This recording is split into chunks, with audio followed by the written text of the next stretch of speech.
Buying a home with these no money down, out of pocket can be an absolute disaster. Even $1,000 down can be a huge mistake. I mean, you listen to the gurus like Dave Ramsey, and he'll tell you that you need more money, you need a healthy savings account, you need an emergency fund, right?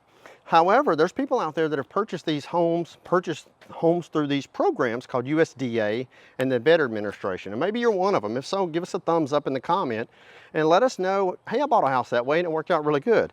As long as you play your cards right. I've sold a lot of properties over the years. My name is Wayne Turner. I've been in the real estate business for nearly 30 years. I've bought, flipped, sold thousands of houses. And I share my experience with you so you know that what I share with you is hands-on, boots on the ground experience that you can learn from. So grab a pen and a piece of paper. I'm going to share with you everything you need to know and the mistakes that you don't want to make when it comes to buying a piece of property. And yes, you can buy a house for as little as $1,000 out of pocket through a USDA program and it not be a mistake.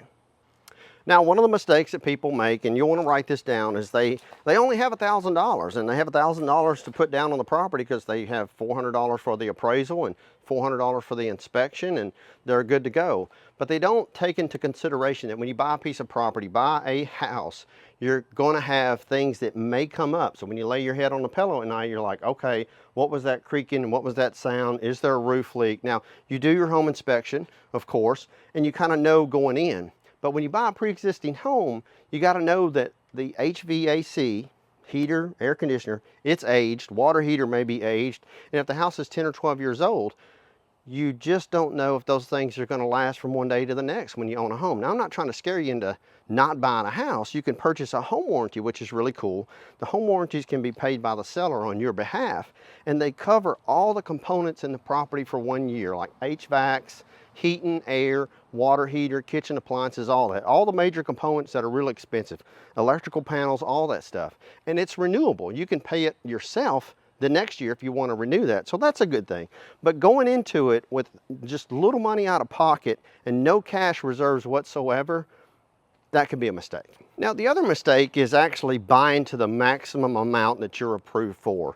Lenders will approve you for a loan, and let's just say they look at, okay, you have X number of dollars coming in, you got car payments, you got a couple of credit card payments, and you can qualify for a $2,000 a month note. But here's what happens. You have to understand that when you're approved for a mortgage, they're approving you based on your gross income. Your income, gross income, before the government takes out taxes, before your employer takes out taxes, before you pay those taxes if you're 1099 or self-employed. So what happens is you look at that number and you're going, man, how can I pay that? I don't know if I can pay that. I don't know if I want to pay that. So I always tell people, you want to look at spending no more than about 20 to 22% of your gross income. In other words, what's coming in, 20 to 22%. That way you don't overstretch your boundaries and you don't overpurchase. You'll hear a lot of the gurus say it's a mistake waiting to happen because they will approve you for a home, and you'll look at that number and it's a stretch from what you truly can be comfortable with paying. And a lot of that goes into play because, like, for example, cell phones. You may have a cell phone. Well, your cell phone bill doesn't go against your debt to income ratio. So there's some debts that you have, payment monthly obligations, that don't go against you when it comes to being approved for a loan. So that can set you up for a big disaster. Now, another mistake I see people make is buying affordability, buying a foreclosure. Buying a foreclosure can be a fantastic way to build wealth and purchase a piece of property. However, there may be more things that go wrong on a foreclosure because you don't know how long that property sat vacant. You can look at the age of the HVAC, but you don't know how long it's sat vacant. You don't know the wear and tear on the HVAC, where the filters ever changed. You don't get any disclosures, if you will, from a homeowner. It's just a bank selling the property. And don't get me wrong, you can watch a YouTube video and fix and learn how to fix anything, but at the end of the day, everything takes money. So if you're going to buy a house, buy a foreclosure, for example, and you do a USDA no money out of pocket or a VA loan that costs you no money out of pocket, it's a good rule of thumb to have a little bit of disposable cash. Maybe that's just $5,000 or $6,000 because you just never know when something's going to break. Now, another mistake is buying a home as is, where it is. That means you're buying the house and you're not doing anything to it, the seller's not doing anything to it, and you're not doing an inspection. When you buy a piece of property in the contract, you just need to say that, hey, I want to buy the house, but I want to have a home inspection done. That way, even if the seller says, I'm not fixing anything, or even the bank, for example, says, I'm not fixing anything, then at least you'll know, okay, these things, these items have to be fixed, and I don't want to tackle that. So always do a home inspection for your own benefit. Buying a house with zero money down, with little money out of pocket, and not doing a home inspection can be an outright disaster. Now, another thing that can be a huge no-no is, let's say you work a full-time job and a part-time job. You work about 55 hours a week. You put in part-time work, unloading boxes at UPS or wherever it may be, waiting tables. There may come a point in time where you don't want to do that anymore, and your payment is based on your income of both your first and second job, and you may not want to work that second job anymore. So I always tell people, because they will approve you for a loan. If you've been working a part-time job for 2.5 years, you've been on your full-time job for 4 years, they will look at both of those incomes and they will approve you based on those incomes. But if a time comes where you don't want to work that part-time job anymore, but you're approved and you're comfortable paying that payment with that income, it can come back to bite you.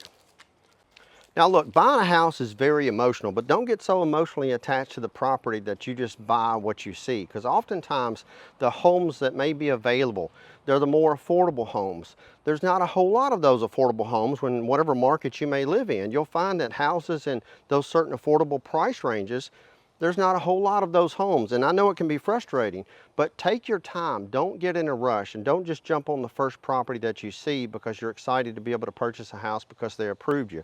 It's okay to take your time, and just know that just because summer's over, that doesn't mean that nice houses won't come on the market in the winter, and just because it's winter, you don't have to wait until the summer because better houses will come on the market. Just know that when you purchase a house in the summertime, everybody's thinking the same thing as you are. They're putting houses on the market, but they're also buying a lot of houses because it's the #1 season to purchase real estate. Now, another mistake I see people make is borrowing money. Don't borrow money from family, friends. Don't get a credit card advance. Don't borrow money from your boss. Don't do any of that. Do not borrow money for the down payment on a house that you're about to purchase, because then you're going to be obligated to not only pay the monthly payment, anything that were to pop up as far as repairs, but now you're obligated to pay that person back. You don't want to do that. And besides, they're going to check that money and make sure it's a gift and not just a loan. They actually won't allow the loan. So don't do it, even if they say, well, I'm just going to give it to you, but you're going to pay me back on the sly under the table. Bottom line is, sell stuff, work 2 jobs, do whatever you can to come up with that own money to put down on a property, but don't borrow money for a down payment on a home. So as you can see, it's hot out here, and I'm doing these videos so you can be better educated and have the information to purchase a house for no money out of pocket. If that's something you want to do, just know what you're getting into, save your money, have some cash. If you need help, go to contactwayne.com. We have agents all around the country that can help you purchase a house if that's something that you want to do. But the moral of the story is, don't borrow money to purchase a house, and have a good little bit of money in savings, even though you purchase a home for no money out of pocket.